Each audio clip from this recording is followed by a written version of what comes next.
blue sky, green grass, open door. Have I dropped you for something more? Left you on the floor. Sometimes I feel... Hey guys, what's happening, YouTube? Alright, it's another brew day. What am I doing? Weighing out the grains. Okay, what are we brewing today? Brewing up toasted coconut chocolate milk stout. Wow, that's a mouthful. It's going to be a mouthful of a beer too. Okay, so I'm not going to get into actual amounts of grains, but I'll tell you what's going into it anyway. So right here we got 2-row chocolate malts, flaked oats, crystal 60, biscuit malt, roasted barley, and lactose. I'm also going to be toasting some coconut upstairs to put in there. I got some baker's chocolate.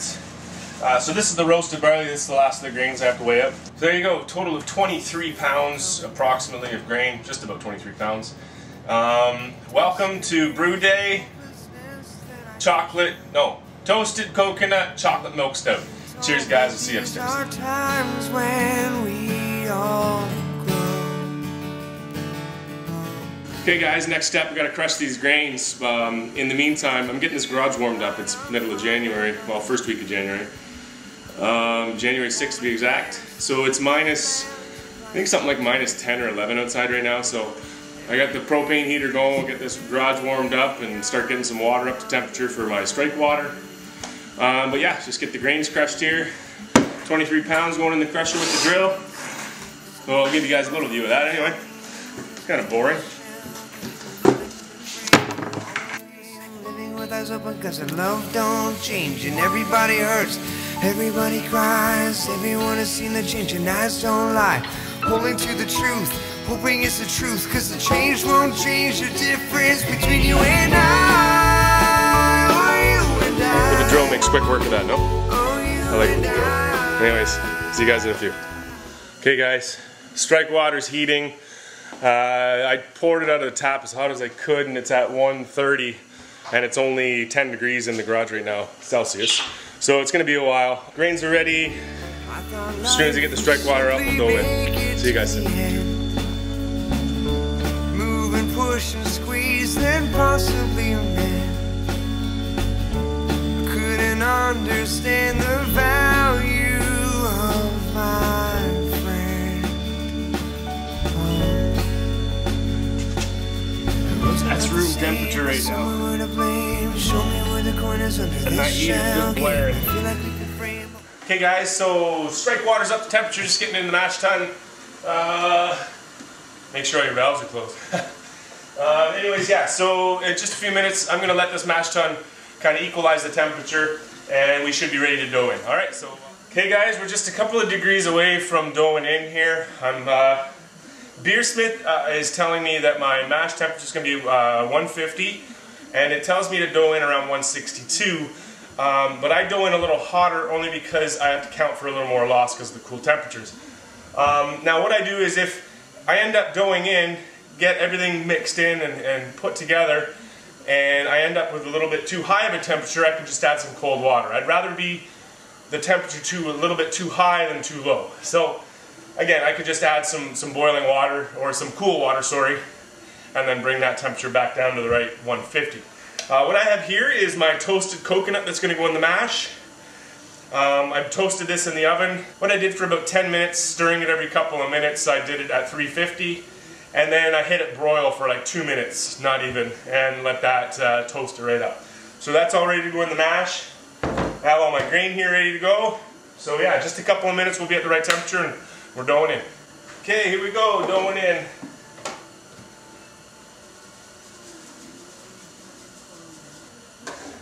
So I found that carrying this pail of 23 grains of crushed grains is a little bit cumbersome while you're trying to just mix a little bit at a time. So I chose to just use a little bowl and stir as I go, you know, kind of just adding a little bit. Just makes it a little easier until you get down to just a couple pounds left in the bottom there. I find you get less dough balls too. It takes a little longer to dough in. That's again another reason why I choose to have a little bit higher of a strike temperature. I find this allows you to spread it across the top of the mashed strike water in a nice even way. Oh man, I wish I could smell this. It already smells delicious. Usually I have this grain thing on the other side of me, but for filming today I decided to have it on this side. And I'm no good at stirring with my left hand. I don't know if you guys happen to see the Christmas tree video, but if not, look it up, check it out. It's pretty funny. Getting a lot of really great comments, you know, on Facebook and stuff like that from that video. Friends are loving the whole idea and the, you know, just the fun of our method. That's all I'm going to say, just in case you haven't seen it. But you got to check it out. How to get rid of a Christmas tree. I'm about halfway through the grains here. You know, I only got a couple inches left in the headspace left in this mash tun, which is one of the reasons. What I do is I heat up all the strike water and I put it in and see how much headspace I've got left before I add the grain.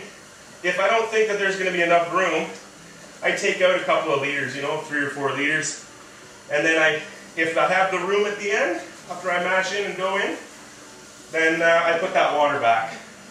So I have it sitting there in the pot, the hot liquor tank, and it's at the right temperature for the mash, so I can just add it afterwards. But if I need cold water, I have that option too.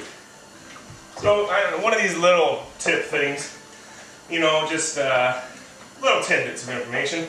I find when you're stirring in the grain and going in, I find doing these little tiny circles in a rapid movement instead of just, you know, sweeping back and forth. You know, I do a little bit of the sweeping, but these little circles, what they do is they bring the stuff up from the bottom. So you just kind of keep moving around. It creates nice little whirlpools, you know, so that you really get a good mix. But the color is just incredible. See, again, this method takes a little longer to dough in, but I find with that little bit of a higher temperature, you know, hey guys, in the comments, let me know if that's something that actually affects the beer. I don't know, I haven't had any bad results yet, and I've been doing that for a while.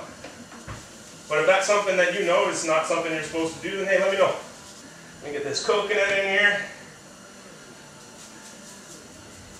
Okay, let's take a quick temperature reading here. Alright, well, so we're sitting pretty warm. So I'm going to keep stirring it here. And I'm going to add those last bit of headspace there. I'm going to add cold water. Guys. Perfect, guys. I added in just about as much water as I took out just to make sure there was room. Peaked off right at the top level of that cooler. And we're sitting at 150. So 75-minute mash. See you guys soon. So we're still during the mash. Not even 10-15 minutes into the mash, but got all my boil additives ready to go. The hops, the baker's chocolate, the lactose, the Warflock tablets, the yeast nutrient, all that good stuff's ready to go. And here we go. I'm gonna, well, you know what? I should show you the mash tun as it's all wrapped up. It's pretty funny looking. Look at that, camouflage, ready for hunting. Hunting some beer. So yeah, that's going. Heater's still cranking over there. And here we go. So 60 minutes. We're going to add 1 ounce of nugget hops fresh from my garden, 2 ounces of Cascade. And then we're all the way down to 15 minutes. We got 1 more ounce of Cascade with the Warflock tablets, 10 minutes, 2 pounds of lactose, and yeast nutrient, and the baker's chocolate. So there you go, guys. Everything's set to go. Can't wait to get this boil started. It's going to smell fantastic. I got a buddy stopping by. He's going to hang out for a little while we brew this beer. He wants to check out how the brewing's done. Mash is done. Sparge is happening. We got some runnings going on here. I don't know if you guys can see that. Hang on. See that? No, hang on. Lights. There we go. So we're almost halfway filling up that boil pot. Sparge is almost done. Buddy Philip's here. Say hey, Philip. What's happening? Say hey to the YouTubers. Hello. There you go. Philip's here helping me out. He's coming to learn how to brew, guys. Fun. I like to teach people how to brew. That's what we do around here. Friendly brewer, after all. He's been doing a fantastic job keeping an eye on the sparge and making sure those levels don't fluctuate too far. Good job, buddy. So we're just about to get the burner going. I figured I want to let you guys have that infamous sound of the burner lighting up on the boil kettle. So here, Philip's going to hold the camera. There it is, guys.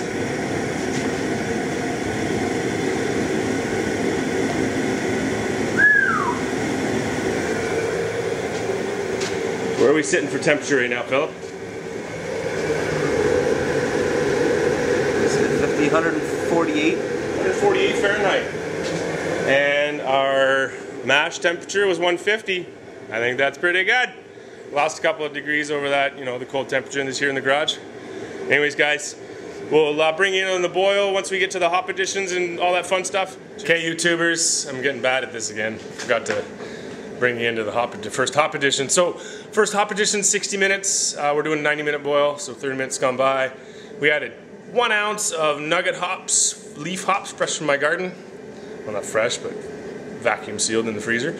And 2 ounces of Cascade. Those are also locally grown here in Ontario.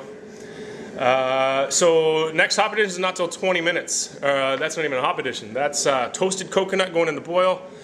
And the wort chiller's going in at 20 minutes. Okay guys, so 20 minutes left in the boil. We just tossed the wort chiller in there. Oh, where is it? Is that it? Hang on. There it is. So yeah, we tossed the wort chiller in there. Now we're gonna get the rest of the toasted coconut. So we're just gonna dump that in there. There we go, toasted coconut gone in. Give it a little bit of stir here. I bought myself one of those bazooka filters, so that's in the bottom today, so we don't have to worry about all those particles getting in the fermenters now. Okay guys, here we go with the 15-minute hop addition. We've got 1 ounce of Cascade and the 2 Warflock tablets going in the 10-gallon batch. Whoop-ow! There we go. If I get any more hot breaks, man, it's gonna be a mess all over my garage floor. Hey, YouTubers, I'm sorry, getting all caught up here. We did the 10-minute addition, which was the yeast nutrient and all of the lactose. 2 pounds of lactose went in there. So now we got, what, 3 minutes left in the boil, and then we cut the boil. If you guys want the recipe and all the details and amounts and everything else, you gotta actually send me a message or comment below, and then I'll give you the recipe. But other than that, it's been a fun brew day. We're almost done. Gonna get to wort chilling, putting it in the fermenters, and adding the yeast. So we'll bring it downstairs later on. Cheers, YouTubers. Look, crazy here. I got my hat on. I forgot my hat at the dinner table. Whoops. Anyways, wort chill's done. We're draining into the fermenters. Now this is the first time I used the bazooka filter, the stainless steel thing on the bottom of the boil kettle. And I only added 3 ounces of pellet hops, and the leaf hops I actually put in a strainer bag. And then the coconut, and I opened up the valve to drain, and it was coming fast for about, not even 10 seconds. And now this is what we've got. Can you see? You can't really see it. But it's just trickling away. So this is going to take a whole lot longer than I anticipated to drain out the 50 liters or 48 that's in here. So we'll be sitting here for a while, chilling, drinking beer. Alright YouTube, had to change, we had company coming. Brew day's done, wrapped up, cleaned up, and we ended up with 45 liters of wort, and it came out to be 1061 original gravity. So there's the fermenters. Yeast is pitched. Scottish ale yeast, YY yeast is what I used. So there you go. Another awesome brew day. Thanks for joining me today. Sorry guys. Thanks for joining me today. I don't even have a beer in my hand to cheers you guys, but cheers. See you next time. Peace. Okay guys, it's been, well, 3 months since I started this brew. Toasted coconut chocolate milk stout. I want to say I brewed this on, yeah, it was January 6th. So if today is May 2nd, that puts me at 1, 2, 3, almost 4 months ago we brewed this beer. Now my buddy Philip was here, so he hung out with us for the brew. Now unfortunately he can't be here today, but it's the big reveal, the big taste test, the big finish up to this video. So a few days ago I threw it in the beer fridge here and put it under some CO2 pressure, got it carbonated, and here we are. We're gonna taste this beer for the first time. Okay, so I'm very excited. I think you're excited. So after it primary fermented, I added 4 ounces of cocoa nibs and 1 pound of toasted coconut to secondary and let that sit for another 2 weeks. It started out at, original gravity was, looks like 1047 and it went down to 1010. So you guys can calculate that out. I think I've got it on the side of the keg, but anyways. I'm just excited to taste this beer. It's, like I said in the beginning of the video, it's a mouthful of beer to say the name, and it's gonna be a mouthful of beer to try. So here we go. Without further ado, toasted coconut chocolate milk stout. I'm gonna get my friendly assistant here, Audrey, and she's gonna point the camera over at the taps. So here we go. Now, as you've seen before, I've labeled beers on my beer fridge differently than what's actually in there because we don't want people to know what's actually in there, or else they'll drink it all on you. So I've done it before with the orange cream, or the orange creamsicle. Oh, it was so good. So I labeled it something different. This time it's labeled Cooper's Stout, so everybody thinks it's a Cooper's Kit. Not that Cooper's Kits are bad, but this is just, you know, top notch versus, you know, good beer. This is like top notch beer. Okay, so here we go. Toasted coconut chocolate milk stout. Watch this pour. Come on in close, Audrey. And pour it right out there. And here we go. Don't know how the carbonation is just yet. Oh, it looks pretty good. You got some bubbles there.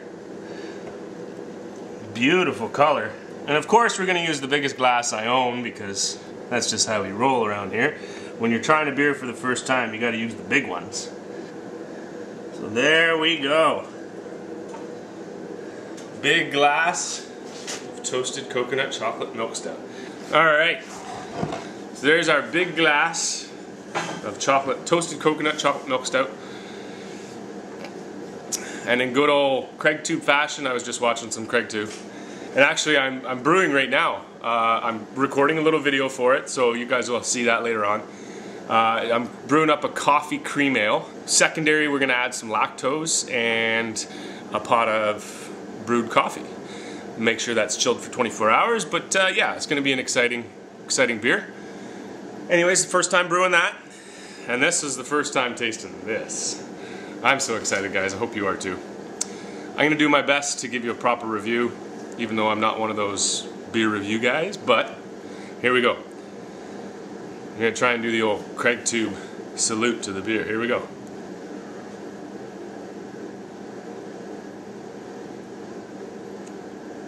Oh, wow. Right off the top, chocolate. The coconut is just a hint of it. It's kind of like a sweetness that's added there. But I think the toasting added even more of a darkness to the beer. The color is phenomenal. The head, as you can see, nice, you know, nice head, nice lacing on the glass, good head retention. Geez, we got to do this again.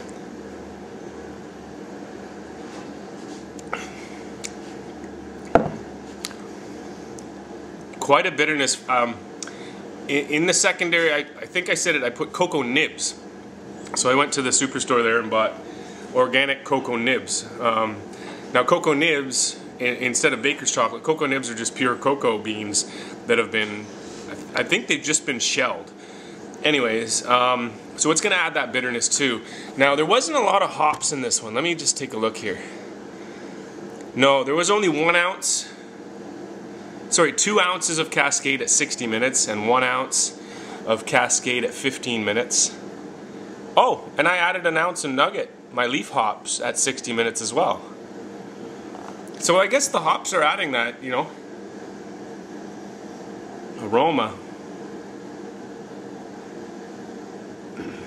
Chocolate.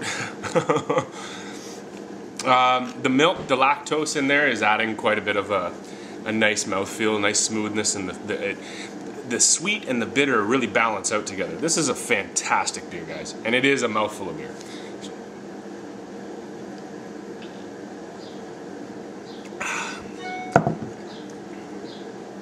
I am loving that. If you want the recipe, send me a message.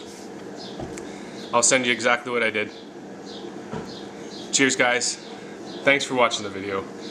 I'm gonna enjoy the rest of this beer while I'm brewing up some more beer.